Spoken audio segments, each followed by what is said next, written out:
doon sa mga rescue at rehabilitation efforts doon. Meron dyan mga water purifier, yung mga bangka, pump boat, at mga lansa kung kailangan sa probinsya. Hindi naman po namin siya pwede ipadala agad-agad sa ibang lugar dahil naghahanda rin po kami kung sakaling tamaan ng NCR. Kung kalahati po ay nangyayari muna dito hanggang sa ma-ensure po namin na Wag! Masakal! Wag! Masakal! Ay, may iyak yan. Wala ka sa lugar. Wala akong magawa.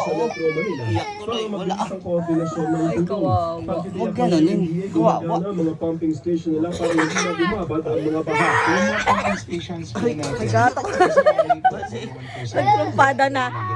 Ay, Masakay na kuya, sakay. Bilis. sakay na. Ay makakatulong para Yan, mali. yung Mali ang sakay mo. Para sa GMA Integrated News, Joseph Morong, nakatutok 24 oras.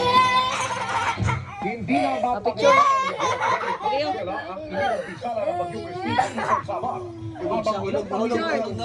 Nulog. Kasi kuya. Nulog siya. Babay na mga bata.